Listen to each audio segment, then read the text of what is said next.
Hello friends, welcome to our channel Kabiul study. তো আজকে আমরা ফ্লোটেশন নিয়ে আলোচনা করব। ফিজিক্সের আমরা লুসেন্ট ফিজিক্স স্টার্ট করেছি, যেখানে আমরা প্রথমে ইউনিট এবং মেজারমেন্ট, দ্বিতীয় নম্বর মোশন, 3 নম্বর ওয়ার্ক এনার্জি পাওয়ার, 4 নম্বর গ্র্যাভিটেশন এবং 5 নম্বর প্রেশার নিয়ে আমরা আলোচনা করা হয়ে গেছে। তোমরা এই ভিডিওগুলি না থাকলে আমার চ্যানেলে প্লেলিস্ট করা আছে, ওখান থেকে গিয়ে দেখে নিতে পারো। এখন লুসেন্ট ফিজিক্সের আমরা ফ্লোটেশন বা ভাষণ নিয়ে আমরা আলোচনা করব, ঠিক আছে? তো ফ্রেন্ডস, দেখে নেওয়া যাক ফ্লোটেশন বা ভাষণ কী। ভাষণ জানতে গেলে প্রথমে আমাদের জানতে হবে বিয়ন্ড ফোর্স। তো দেখে নেওয়া যাক প্রথমে বিয়ন্ড ফোর্স কী। দেখো, when a body is immersed, এটা পার্সিয়ালি হবে, পার্সিয়ালি আর wholly in a liquid, a force acts on the body by the liquid in the upward direction. This force is called buoyant force or force of buoyancy or upthrust force. ঠিক আছে, অর্থাৎ কাকে বলছে দেখো, বলছে যখন কোনো একটি বস্তু, ঠিক আছে, পার্শিয়ালি মনে করে একটা তরল আছে, ঠিক আছে, তরলের উপর আমি কোনো একটা বস্তুকে রাখলাম, সেই বস্তুটির উপরে তরল কী করবে, একটা ঊর্ধ্বমুখী বল প্রয়োগ করছে, ঠিক আছে, বা আপথ্রাস্ট ফোর্স প্রয়োগ করছে। সেই ফোর্সটাকে আমরা বলবো বিয়ন্ড ফোর্স। বিয়ন্ড ফোর্সকে বলা হয় আপথ্রাস্ট ফোর্স বা ফোর্স অফ বিয়ন্সি। ঠিক আছে, এটাই হচ্ছে বিয়ন্ড ফোর্স। মানে কোনো একটা তরলের ওপর কোনো একটা বস্তুকে রাখলে সেই তরল সেই বস্তুটির ওপর একটি যে বল প্রয়োগ করে, সেই ফোর্সকে আমরা বলি বিয়ন্ড ফোর্স। তো এবার দেখো, it is equal to the weight of the liquid displaced, এবং এই ফোর্সটা কার সাথে ইকুয়াল হচ্ছে, it is equal to the liquid displaced by the body and acts the centre of gravity. ঠিক আছে, অর্থাৎ ওই বস্তুটি যে পরিমাণ তরল লিকুইড করবে এই ফোর্সটি তার সঙ্গে সমান। এটা আমি একটা ছবি দিয়ে তোমাদের দেখিয়ে দিচ্ছি, দেখে নাও। দেখে নাও ফ্রেন্ডস, এখানে একটা বস্তু আছে, ঠিক আছে, তো এই বস্তুর উপর যে পরিমাণ আপথ্রাস্ট একটা বল প্রয়োগ করছে, সেই বলটা কার সঙ্গে সমান হচ্ছে, বস্তুটিকে এখানে ডোবানোর ফলে বস্তুটি যে পরিমাণ তরল দেখো এখান থেকে অপসারিত হলো বা ডিসপ্লেসড হলো, ঠিক এই এতটা পরিমাণ তরল, এর যে ফোর্স, সেই ফোর্সের সঙ্গে এটা বিয়ন্ড ফোর্সটা সমান হয়ে যাচ্ছে এই বস্তুটিকে ডোবানোর ফলে, আপথ্রাস্ট ফোর্সটি। ঠিক আছে, তো ফ্রেন্ডস, এবার আমরা চলে আসবো আর্কিমিডিস প্রিন্সিপাল, অর্থাৎ আর্কিমিডিসের নীতি সম্পর্কে। আর্কিমিডিসের নীতি কী বলা হচ্ছে দেখো, when a body is immersed partially or wholly in a liquid, there is an apparent loss in the weight of the body which is equal to the weight of liquid displaced by the body. ঠিক আছে, অর্থাৎ এখানে ওটাই বলা হচ্ছে যে কোনো একটা বস্তুকে যদি মানে অর্ধেকভাবে অথবা সম্পূর্ণভাবে জলের মধ্যে নিমজ্জিত করা হয়, তাহলে বস্তুটি যে পরিমাণ মানে তরল ডিসপ্লেসড করছে, অপসারিত করছে, সে তার ওয়েটটা কী হচ্ছে, সমান হচ্ছে। মানে আমি যেটা বললাম ওইটাই বলা হচ্ছে এখানে। তো এবার দেখো, ল অফ ফ্লোটেশন অর্থাৎ ভাষণের বিভিন্ন সূত্র সম্পর্কে আলোচনা করব। দেখো, a body floats in a liquid if, বলছে একটি বডি তখনই জলে ভাসবে যখন যখন কী হবে, density of material of body is less than or equal to the density of liquid.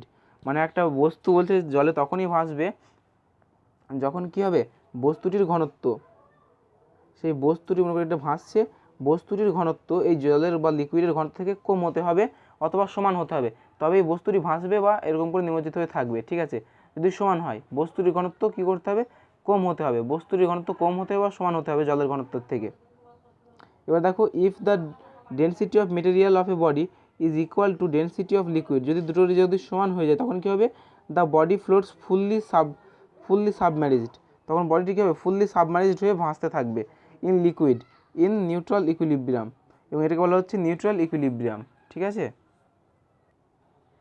তো ফ্রেন্ডস, এবার আমরা জানবো 3 নম্বর ল অফ ফ্লোটেশনের 3 নম্বর সূত্র। দেখো, when body floats in neutral equilibrium, when body floats neutral equilibrium, the weight of body is equal to the weight of displaced liquid. বলছে বডিটি মানে কোনো body যখন কিসে, নিউট্রাল ইকুইলিব্রিয়ামে, নিউট্রাল ইকুইলিব্রিয়াম কী বললাম আমি, যখন বস্তুটির ডেনসিটি, ঠিক আছে, যখন বস্তুর ডেনসিটি মনে করো D1 আর তরলের ডেনসিটি মনে করো D2, এই দুটো যখন সমান হয়ে যাবে তখন মনে করি এটা তরল, এটা এর মধ্যে ডুবে গেছে, ঠিক আছে, এটা কাঠের ব্লক, তখন কি বলছে এখানে বলছে এই যে কাঠের ব্লকটা যে পরিমাণ তরল ডিসপ্লেসড করছে মানে অপসারিত করছে, মনে করো এতটুকু পরিমাণ তরল এখানে অপসারিত করছে, ঠিক আছে, এই তরলটুকুর যে ওজন সেটার সঙ্গে সমান হবে এই বস্তুটির ওজন, এখানে তাই বলা হচ্ছে। ঠিক আছে, তো এবার দেখো 4 নম্বর ল অফ ফ্লোটেশনের 4 নম্বর সূত্র, the centre of gravity of the body and centre of gravity of displaced liquid should be in a vertical line. কী বলা হচ্ছে দেখো, the centre of gravity of a body and centre of gravity displaced liquid should be in vertical line. অর্থাৎ centre of gravity কী হবে, কোনো একটা বস্তু আছে মনে করো, এখানে একটা আমি পাত্র নিলাম, সে পাত্রের মধ্যে কাঠের ব্লক একটা আমি ডোবালাম, এবং এর যে সেন্টার অফ গ্র্যাভিটি এই লিকুইডের সঙ্গে একটা ভার্টিক্যাল লাইনে থাকবে। ঠিক আছে, এভাবে এটা বলা হচ্ছে। তো ফ্রেন্ডস, এবার আমরা আলোচনা করব সেন্টার অফ বিয়ন্সি আর সেন্টার অফ বিয়ন্সি এবং মেটা সেন্টার। তো ব্যাপার দুটি খুব ইম্পর্টেন্ট, ভালো করে বুঝে নাও। সেন্টার অফ বিয়ন্সি কাকে বলে এবং মেটা সেন্টার। ঠিক আছে, তো ফ্রেন্ডস প্রথমে বুঝে নাও সেন্টার অফ বিয়ন্সি করার আগে তোমাদের জানতে হবে সেন্টার অফ গ্র্যাভিটি। তো সেন্টার অফ গ্র্যাভিটি তোমরা না দেখে থাকলে দেখে নিতে পারো আমার আগের ভিডিওগুলিতে, সেখানে সেন্টার অফ গ্র্যাভিটি নিয়ে আমি বলেছি। তুমি দেখো সেন্টার অফ গ্র্যাভিটি হচ্ছে, মনে করো এটা একটা জল, ঠিক আছে, জলের ওপরে একটা নৌকা ভাসছে, জলের ওপরে এটা নৌকা ভাসছে, যদি সেরকম হলো না, নৌকা ভাসছে। তো নৌকার যে জায়গাটি জলের সাথে স্পর্শ করা আছে, ঠিক আছে, এখানে একটা যে ঊর্ধ্বমুখী বল প্রয়োগ করা হচ্ছে, ঊর্ধ্বমুখী বল প্রয়োগ করছে, যাকে আমি এফবি বলতে পারি। ঠিক আছে, এই ফোর্সটা যে প্রয়োগ করা হচ্ছে ঊর্ধ্বমুখী বল, এটাকে আমরা বলবো সেন্টার অফ বিয়ন্সি। ঠিক আছে, আর আগে বলেছি সেন্টার অফ গ্র্যাভিটি কাকে বলে, কোনো বস্তুর মধ্যে সম্পূর্ণ ভর, মানে তার পুরো এন্টায়ার ওয়েটটা যে বিন্দুর মধ্যে আমরা ধরি সেটাকেই বলা হয় সেন্টার অফ গ্র্যাভিটি। ঠিক আছে, মনে করি সেন্টার অফ গ্র্যাভিটি এই জায়গায় আছে, সেন্টার অফ গ্র্যাভিটি জি, মানে যেখানে কত বল প্রয়োগ করছে, যেখানে এমজি বল প্রয়োগ হচ্ছে, এমজি বল প্রয়োগ হচ্ছে। ঠিক এভাবে সেন্টার অফ গ্র্যাভিটি এই জায়গায়, আর সেন্টার অফ বিয়ন্সি কী হচ্ছে, বস্তুর এখানে উপরের দিকে। ঠিক আছে ফ্রেন্ডস, তো এবারে দেখো মেটা সেন্টার ব্যাপারটা কি, ওটা হচ্ছে সেন্টার অফ গ্র্যাভিটি বুঝিয়ে দিলাম। এবার মেটা সেন্টার দেখো, মনে করো এটা, ঠিক আছে, এটা জলতল এবং কোনো নৌকা ঠিক এভাবে ভাসছে, নৌকাটি মনে করো এভাবে ভাসছে। ঠিক আছে, তো এরকম অবস্থায় কী হবে দেখে নাও, কালারটা চেঞ্জ করে দিচ্ছি আমি। তো এরকম অবস্থাতে কী হবে,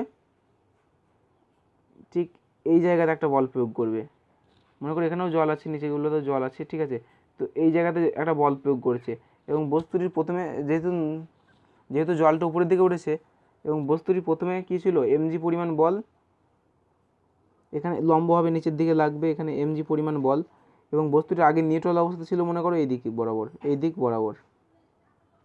তো এখানে কী হবে, এই যে এফ বি বলটা প্রয়োগ করা হচ্ছে, এই দুটো বল যেখানে মিট করবে, এই যে এখানে এফ বি বলটা উপরের দিকে যাচ্ছে, এই বলটার সাথে এই বলটা এখানে যে মিট করছে, এই জায়গাটাকে বলা হবো মেটা সেন্টার। ঠিক আছে, তো ফ্রেন্ডস ছবিটা আরেকবার ভালো করে মেখে দিচ্ছি,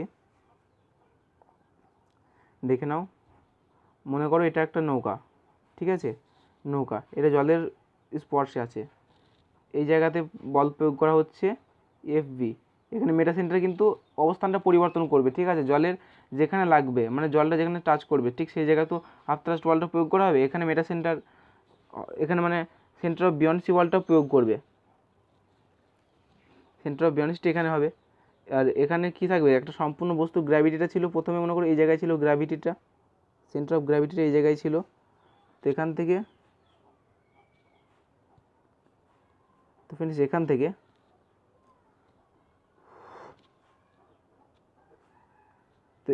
যে একটা বল প্রয়োগ করা হচ্ছে, এটা হচ্ছে এমজি পরিমাণ বল, যেটা গ্র্যাভিটি। ঠিক আছে, এই বলটা যখন নৌকাটা সোজা ছিল, তখন বলটা মনে করো যখন নৌকাটা সোজা ছিল তখন বলটা ঠিক এইভাবে প্রয়োগ করতো। তো এখন এটা এইভাবে আসছে। তো এই এফ ভি আর এই এম যে বল দুটি, এফ ভি আর ওই সেন্টার অফ গ্র্যাভিটি, মানে সেন্টার অফ গ্র্যাভিটি আর সেন্টার অফ বিয়ন্সি যে জায়গাতে মিলিত হচ্ছে, এই জায়গাটাকে আমরা বলবো মেটা সেন্টার। ঠিক আছে, তো ফ্রেন্ডস তোমরা শুধু এটা মনে রাখবে যে যেই জায়গাতে সেন্টার অফ গ্র্যাভিটির সঙ্গে এবং সেন্টার অফ বিয়ন্সি মিলিত হয়, সেই জায়গাটাই হচ্ছে মেটা সেন্টার। দেখো কী বলা হচ্ছে, when a floating body is slightly tilted from equilibrium position, মানে যখন আমি এটাই বলেছি যে ইকুইলিব্রিয়াম পজিশন থেকে এভাবে করে বেঁকে যায়। ঠিক আছে, position, the centre of buoyancy shifts, তখন প্রথমে সেন্টার অফ বিয়ন্সি এই জায়গাতে ছিল, যখন উপরে ধাক্কা লাগছিল, এখন সেটা সরে এইভাবে চলে আসবে। ঠিক আছে, এখানে এখন এফ বি প্রয়োগ হবে। তো centre of buoyancy shifts the point at which at vertical line passing through new position, ঠিক আছে, of centre of buoyancy meets which initial line is called metacentre. তো ওখানে বলা হচ্ছে, ওটাই বলা হচ্ছে যে দেখিয়ে দিলাম মেটা সেন্টার মানে ওটাই। ঠিক আছে, তো এখানে কিছু কন্ডিশন বলা হচ্ছে, দেখো, when A solid body is dropped from the boat the level of water will, যেখানে বলছে যখন একটা সলিড বডি আমরা ড্রপ করবো তখন কী কী পরিবর্তন হবে দেখো, বলছে ফল ইফ ডেনসিটি অফ সলিডটা যদি বেশি হয়, বস্তু ডুবে যাবে যখন বস্তুর ডেনসিটি বেশি হবে কার, অপেক্ষাকৃত ওয়াটারের ডেনসিটি থেকে, ডেনসিটি অফ ওয়াটার, ঠিক আছে, এটা বেশি হবে। যেমন for example when a iron nails, যখন একটা প্রেগ লোহার প্রেগ removed a boat the water level falls, ঠিক আছে। তো ফ্রেন্ডস এরপরে নিচের যে পয়েন্টগুলো আছে এগুলো আমি তোমাদের একটু বুঝিয়ে দিচ্ছি এখানে, ঠিক আছে। নিচের পয়েন্টগুলো আছে এগুলো বলে দিচ্ছি, এগুলো কী বলা হচ্ছে আসলে। তোমরা এগুলো শুধু মনে রাখবে যে যখন একটি, মনে করো আমি কোনো একটা পাত্র নিলাম, ঠিক আছে, পাত্রের মধ্যে আমি জল পরিপূর্ণ করলাম, এগুলো সব জল নিলাম, ঠিক আছে, মনে করো পাত্রের মধ্যে জল নিলাম, ঠিক আছে। তো জলের একটা আলাদা ঘনত্ব আছে। এবার জলের থেকে আমি অপেক্ষাকৃত বেশি ঘনত্বের কোনো একটা পদার্থ নিলাম, তরল নিলাম, জলের থেকে বেশি ঘনত্বের পদার্থ, শুধু সেই তরলটা কী করবে, সেই তরলটা এইখানে নেভের নিচে গিয়ে থিতে পড়বে, মানে যদি ঘনত্ব বেশি হয় থিতে পড়বে, এরকম করে হতে থাকবে। এবার মনে করো আমি জলের, এবং মনে করো এই তরলটার থেকে নিচে যে একবার তরল থিতি আছে হলদে কালারের, এর থেকে একটু কম ঘনত্বের তরল নিলাম, অথচ জলের থেকে বেশি নিলাম, তখন কি হবে, তখন ঠিক এরকম হয়ে যাবে, তখন সেই তরলটা এর উপরে এভাবে থিতে পড়বে, ঠিক আছে, এটা মনে করো তরল এভাবে থিতে পড়বে। এবার মনে করো আমি জলের থেকে হালকা কোনো তরল নিলাম, ঠিক আছে, জলের থেকে হালকা কোনো তরল নিলাম, তাহলে সেই তরলটা কী হবে, জলের উপরে ভাসবে, সেটা সম্পূর্ণ ঘনত্বের উপর নির্ভর করছে, সেটা কী হবে, ভাসবে জলের উপরে। এবার মনে করো আমি লোহার টুকরো নিলাম, লোহার টুকরোটিকে ফেলে দিলাম, সেটা কী হবে, একেবারে নিচে গিয়ে এভাবে জমা হয়ে যাবে লোহার টুকরোটি, ঠিক আছে, লোহার টুকরোটি একেবারে মনে করো এভাবে জমা হয়ে যাবে, ঠিক আছে। তো মানে যেই পদার্থের ঘনত্ব যত বেশি হবে সেই পদার্থ তত নিচে থাকবে, এবং ঘনত্ব কম হলে সেটা উপরে থাকবে, এভাবেই ভাসবে, ঠিক আছে ফ্রেন্ডস। তো এখানে এগুলোই বলা হচ্ছে দেখো। তো আরেকটা জিনিস এখানে মনে রাখবে যে আমি জল নিলাম, ঠিক আছে, কোনো একটা পাত্রে মনে করে জল আছে, জলের উপরে আমি একটা বরফের টুকরো নিলাম। এবার প্রশ্ন হচ্ছে যে বরফের টুকরোটি যদি গলে যায়, ঠিক আছে, বরফের টুকরোটি মনে করে গলে গেল, তাহলে জলের উপরিতল কি বাড়বে, জলের উপরিতল কি বাড়বে, তোমাদের এটা মনে প্রশ্ন আসতেই পারে, তাহলে জলের উপরিতল বেড়ে যায় বরফ গলে গেলে, কিন্তু না, এটা হবে না, ঠিক আছে, যে বরফটা গলে গেলেও জলের উপরিতলের কোনো পরিবর্তন হবে না, এটা আনচেঞ্জ বা অপরিবর্তিত থেকে যাবে, ঠিক আছে ফ্রেন্ডস। তো ফ্রেন্ডস এবার আমরা condition for stable equilibrium of floating body, ঠিক আছে, অর্থাৎ কী কী কারণে একটা বস্তু ভাসতে পারে সেটা নিয়ে আমরা আলোচনা করব। দেখো the metacentre always be higher than the centre of gravity of the body, ঠিক আছে, আমি আগে বলেছি মেটা সেন্টার সবসময় কোথায় থাকতে হবে, উঁচুতে থাকতে হবে মেটা সেন্টার। দেখো এবার মনে করো কোনো একটা বস্তু স্থির তরলে ভাসছে, একটা নৌকা মনে করো এভাবে স্থির তরলে ভাসছে, ঠিক আছে, তাহলে সেন্টার অফ গ্র্যাভিটি ঠিক এই জায়গায় হবে, এবং এক্ষেত্রে তোমার সেন্টার অফ বিয়ন্সি হবে ঠিক এই জায়গায়, এটা হবে এফভি, এখানে এফভি হবে সেন্টার অফ বিয়ন্সি, এটা হবে সেন্টার অফ গ্র্যাভিটি। এক্ষেত্রে এক জায়গায় ভার্টিক্যাল লাইনে থাকবে, ঠিক আছে, দুটো মিলে ভার্টিক্যাল বা একটা উল্লম্ব রেখায় থাকবে। তো এই জায়গায় কী হবে, এই জায়গায় তোমাদের ঠিক এখানে বলতে পারো মেটা সেন্টার আছে ঠিক উপরে, মানে উপরে থাকবে সবসময়, ঠিক আছে, বি হায়ার দ্যান সেন্টার, যদি বস্তুর ভাসতে চাই সেটা উপরে থাকতে হবে। তারপর দেখো দ্বিতীয় নম্বর বলছে the line joining the centre of gravity of the body and centre of flotation should be vertical. তো এটাই বললাম, যেটা একই কী থাকবে, ভার্টিক্যালে থাকবে। তারপর এবার মাস নিয়ে আলোচনা করবো। দেখো মাস মানে হচ্ছে কোনো বস্তুর ভর, একটা বস্তুর মধ্যে দেখো দ্য অ্যামাউন্ট অফ সাবস্টেন্স, মানে কতখানি পদার্থ আছে, content in a body is called mass, একটা বডির মধ্যে কতখানি পদার্থ আছে সেটাকে বলা হয় বস্তুর ভর। মনে রাখবে বস্তুর ভর হচ্ছে একটা কনস্ট্যান্ট রাশি, ঠিক আছে, ভর কখনো পরিবর্তন হয় না।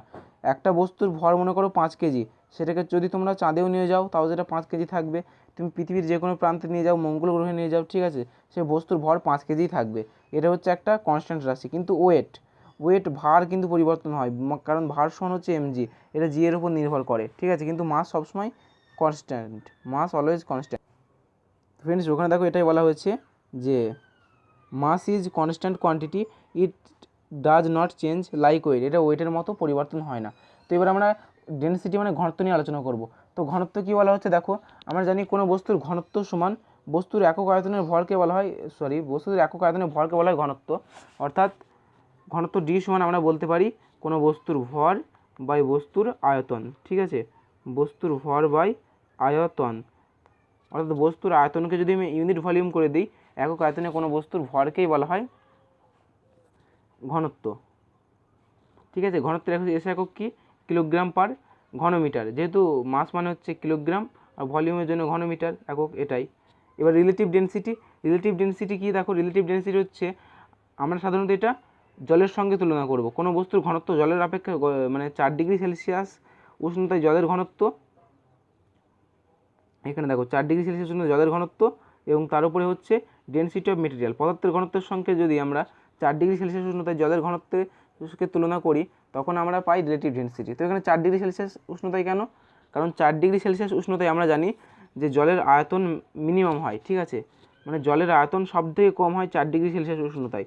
তারপর উষ্ণতা বাড়ালে কি হয়, জলের প্রসারণ হতে থাকে প্রত্যেক পদার্থের মতোই।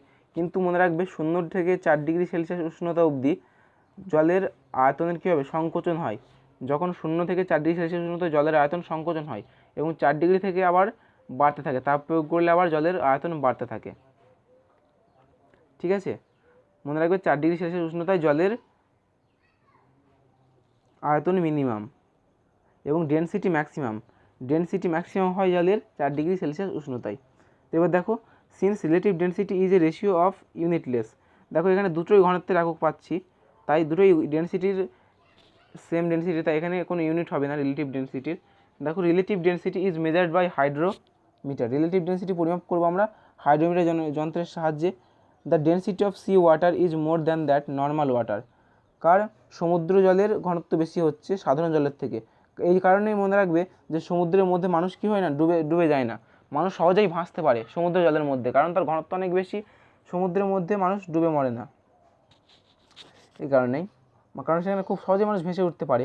This example why it is easier to swim in sea water, বলছে এই কারণে সমুদ্রের মধ্যে মানুষ সহজেই সাঁতার কাটতে পারে।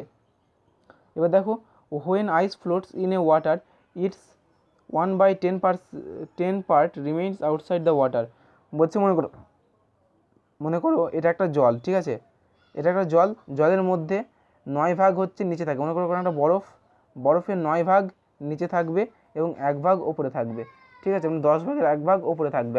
আমরা যেটা জলের উপরে দেখতে পাই বিভিন্ন হিমশৈল, সেটা 1 ভাগ উপরে থাকে আর 9 ভাগ নিচে থাকে, মানে জলের নিচে একটা বিরাট বড় পার্ট থাকে বরফের। তো এবার আমরা দেখব, if ice floating in water in vessel melts, the level of water in the vessel does not change, ঠিক আছে ফ্রেন্ডস, আমি এটাই বললাম যে কোনো একটা জলের উপর যদি বরফ ভাসছে কোনো একটা পাত্রের মধ্যে এবং সেটা যদি গলে যায় তাহলে লেভেলের কোনো কী হবে না, পরিবর্তন হবে না। তো এবার দেখো, purity of milk is measured by lactometer, purity of milk, দুধের বিশুদ্ধতা মাপতে আমরা ল্যাক্টোমিটার যন্ত্র ব্যবহার করি। তো ফ্রেন্ডস, এর পরের ভিডিওতে আমরা সারফেস টেনশন নিয়ে আলোচনা করব। ধন্যবাদ। ভিডিওটি ভালো লাগলে অবশ্যই শেয়ার করবে এবং লাইক করবে।